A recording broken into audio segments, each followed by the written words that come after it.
Classmates, class has begun. Today we are learning about the textarea component. The textarea component is a multi-line text input box component. It is very similar to the input component, intuitively. The biggest difference is that input is for single-line text input, while textarea is for multi-line text input. The most common business scenario is where there's a need for entering large amounts of text, such as product descriptions, suggestions, instructions, etc. First, let's look at its attributes. What is its most important attribute? The value attribute. The value attribute represents the content of the input box. We also frequently use the placeholder attribute, which indicates the placeholder when the input box is empty. There is also the disabled attribute, which indicates whether the component is disabled, and the max length attribute, which indicates the maximum input length. The auto height attribute indicates whether the component should automatically increase in height. The confirm type attribute is used to set the text on the keyboard's bottom right button. In many programs, when you input something, a small keyboard appears at the bottom of the screen. At the bottom right of this keyboard, there is a text button with some text like "Done here, search."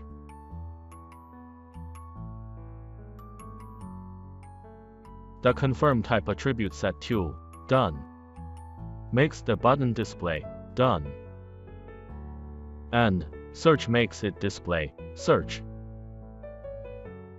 Of course, there are other types as well. The confirm hold attribute indicates whether to keep the screen keyboard from collapsing when clicking the bottom right button of the screen keyboard. In many programs, if confirm hold is true, the screen keyboard automatically collapses when you click the bottom right button.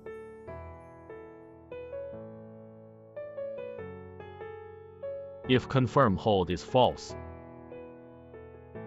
the screen keyboard does not collapse automatically. There are also several event handling attributes. The blur event is triggered when focus is lost. The input event is triggered when the keyboard inputs. And there's the confirm event triggered when confirm is clicked. Note how we get the input value when the input event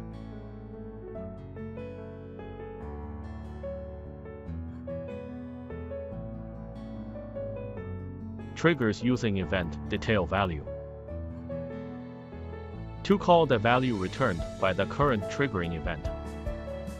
In blur and confirm event handling, we also get the input value using event detail value. Valid values for confirm type are as follows. Send means send, and the text on the bottom right button is send. Search means search. Next means next. Go means go. And done means done. Let's first look at the basic usage of the textarea component. We can see, here we use the textarea component, which binds unidirectionally to a variable called value text. We can add text here.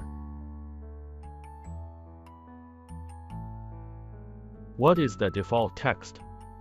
Look at the initial value of the value text variable. That's its default text.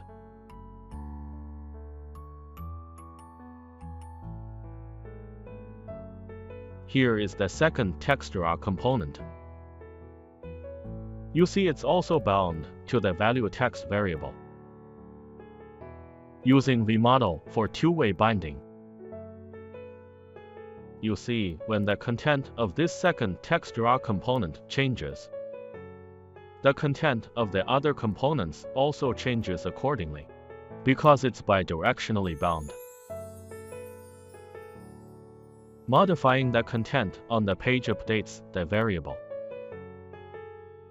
And other components are also bound to the value text variable. This is the basic usage of our textarea component. It can be used for one-way or two-way binding. The most important thing is its value attribute. There are also other attributes. Let's take a look at the placeholder attribute.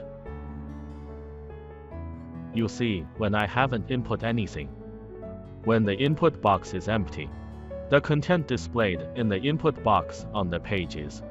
This is a default test text, and the color is red. These two attributes of the textarea component, placeholder and placeholder style, are relatively simple, as I should say. Then let's take a look. When this textarea component is being input, it triggers the input event and executes the handleInput method. Let's see what the handleInput method does. It's about getting the input value. The value entered here is what? The content below also changes accordingly. Why does it synchronize changes? The value variable receives the input value. Where is this value variable bound? Let's take a look. It's bound two-way to the textarea component below. The multi-line text box here. You see, entering here, the content of the following components changes, because they are all bound to the same variable value. When we input, the value variable gets the input content. Let's take a look at this next textarea component. First, it binds the focus event. Indicates the focus event. When we click on this textarea component, you see, the console shows the focus event happened.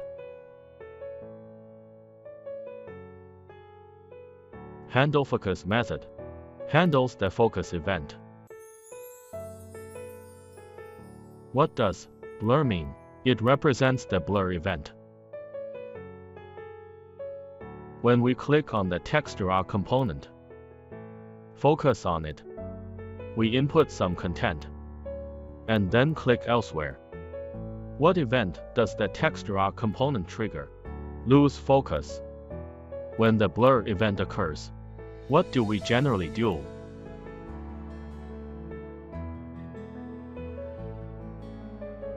This value equals event detail value. Get the input content stored in the value variable. When inputting content in the textarea component, the blur event is not triggered. The value variable's value does not change. When the focus leaves the textarea input box, the value variable changes. You see, this textarea input box has changed its input content. The content of the textarea component bound to the value variable below does not change.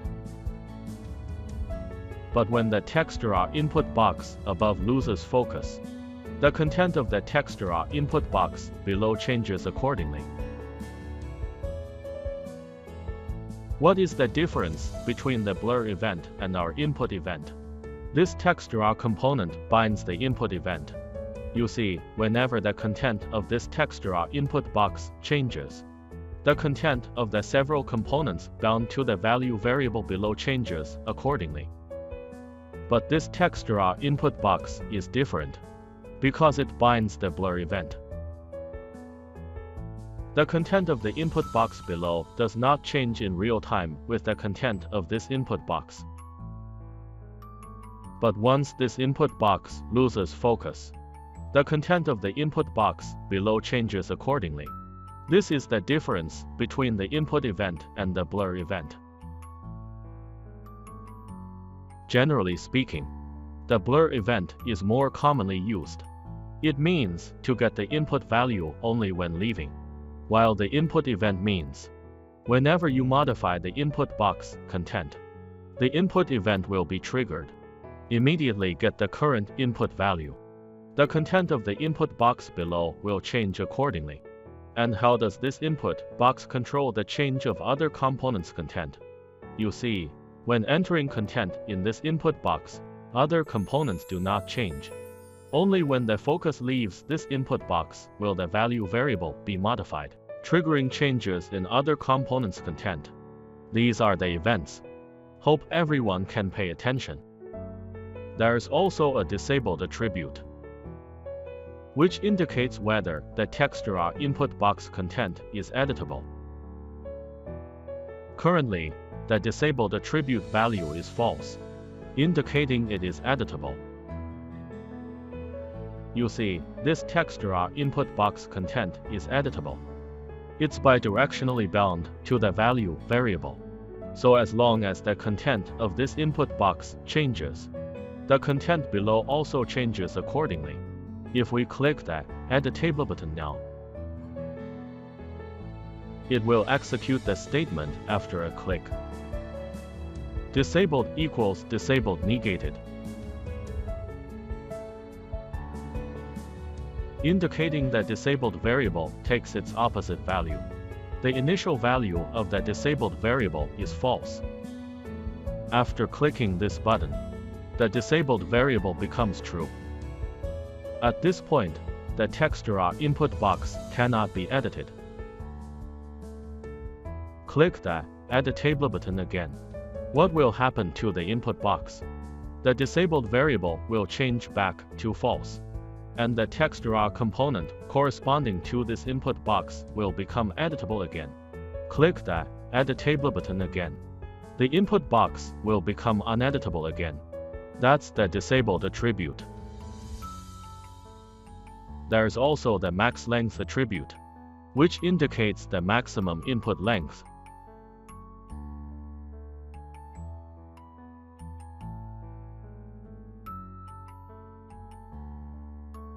You see, this textarea input box can no longer input content.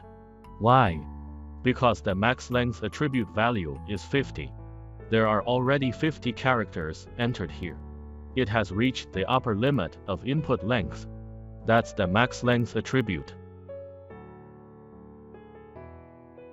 Let's look at the confirm event again. This event represents confirmation. This event does not take effect here. Why? Because this is not being used on a phone. If debugging on a phone, a small screen keyboard will pop up. We won't see that here. So, this event doesn't have any effect if on a phone or simulator. When you click on this input box, a small keyboard will pop up at the bottom of the screen. The bottom right of the keyboard will have a Done button. Clicking this Done button will trigger the handle confirm method.